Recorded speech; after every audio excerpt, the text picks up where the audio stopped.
Le film The Interview ne sera pas présenté. D'une certaine façon, les hackers ou les pirates informatiques, les terroristes informatiques, dans le langage de certains, ont gagné. Le film, donc, vous voyez certaines images. Le film qui, essentiellement, ça raconte, je ne l'ai pas vu, là, puis on le verra jamais, mais qui raconte l'histoire de deux personnes engagées en tant que journalistes pour aller faire une entrevue en Corée du Nord avec le leader, une espèce de Kim Jong-un caricaturé. Et qui, dans le fond, ne veulent pas aller vraiment faire une entrevue, veulent profiter de cette entrée en titre de journaliste pour l'assassiner. Le film se moque à tour de bras du dictateur nord-coréen. Les Nord-Coréens ont été insultés de ça. Et donc, c'est toute une attaque informatique contre Sony, qui n'est pas revendiquée. Les Américains visent, évidemment, tout le monde pense que ça vient de la Corée du Nord. Ce qui attire l'attention sur le bureau 121. Éric Parent est expert en sécurité informatique pour Eva Technologies. Bonjour. Bonjour. Le bureau 121, on décrit en Corée du Nord que c'est quasiment un groupe de hackers informatiques. On les engage aussi jeunes que 17 ans. On veut des petites bols, des petits cracks d'informatique. Dans un pays pauvre, eux ont des beaux appartements. Ils sont quasiment la véritable armée du pays.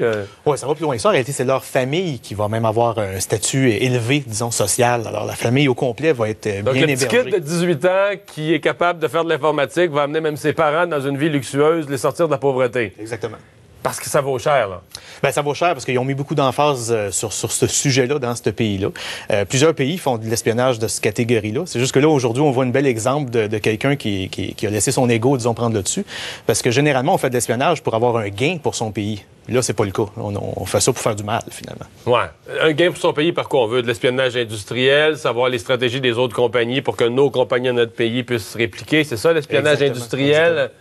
Okay. Pour avoir un gain monétaire, avancer dans de la recherche et développement, des choses de ce genre-là. Tous les pays font ça? Il y a beaucoup de pays qui ont ça, là, un bureau 121, une escouade secrète de cracks d'informatique qui font de l'espionnage. Bien, si on prend les États-Unis comme exemple, eux autres vont toujours dire qu'ils ont des équipes qui font ça pour protéger le pays. Mais en protégeant le pays, des fois, on tombe sur des choses intéressantes qu'on va partager entre collègues, disons. Alors oui, tous les pays font ça. Donc, toutes les unités qui sont là pour protéger, en théorie, ils s'annoncent ayant un mode défensif, mais ça se peut qu'ils découvrent des affaires en mode un petit peu offensif aussi. Là. Ah oui, même au Canada, on a déjà eu des cas dans le passé où une conversation cellulaire a été interceptée. C'était un diplomate qui parlait avec son pays sur le prix de quelque chose qui va se négocier entre des pays. Et puis, c'est sûr que cette information-là peut être utilisée ailleurs, une fois qu'on sait les stratégies. OK. Là, l'attaque, dans ce cas-ci, ils sont entrés chez Sony.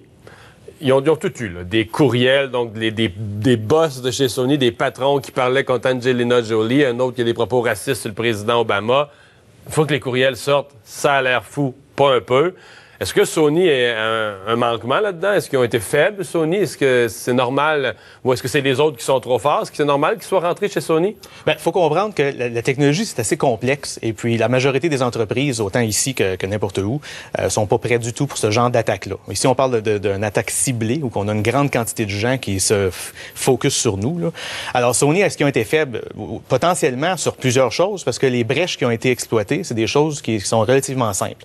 Et puis, Sony a été attaqué il y a quelques années. Ils ont déjà vécu ce genre de choses-là.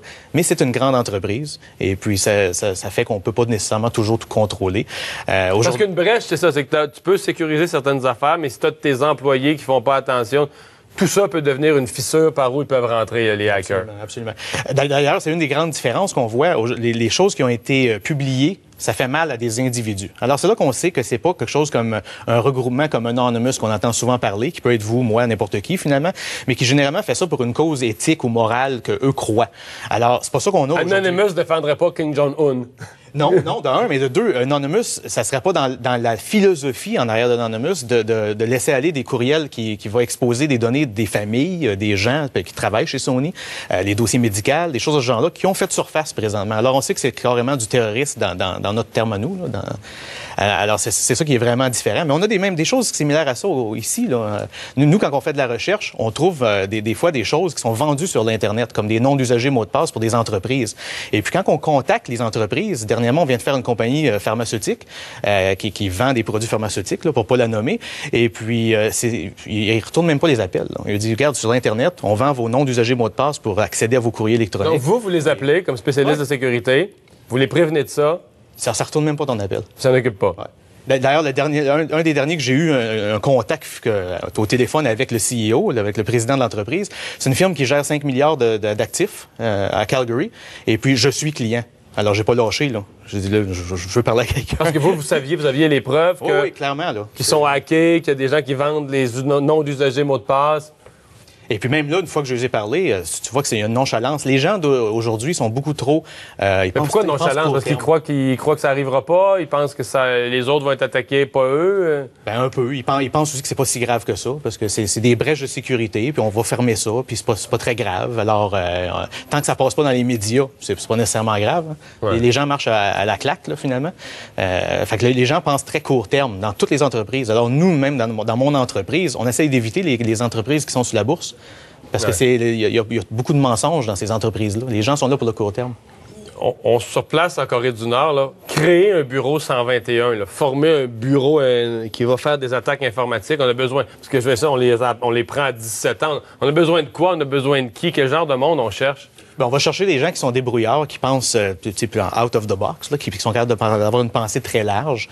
Et puis, on va les former. C'est relativement simple. Là. C'est pas très complexe. D'autres pays le font. On les forme sur quoi? Sur comment casser des codes informatiques, comment casser des mots de passe? Il y a déjà plein de formations, même disponibles sur l'Internet, là, que n'importe qui pourrait faire à partir de la maison. Alors, ça s'apprend relativement facilement. C'est pas quelque chose qui est très fermé. La Chine a un groupe qui s'appelait APT1, qui est à peu près la même catégorie, même grandeur. Ils ont leurs propres édifices, leurs propres infrastructures, quelques milliers de personnes qui rentrent travailler là le matin et puis que leur job, leur boulot, c'est d'aller voler des secrets dans d'autres pays. Ouais. C'est une business. C'est une business. Merci beaucoup d'avoir été là. Bienvenue. Au revoir.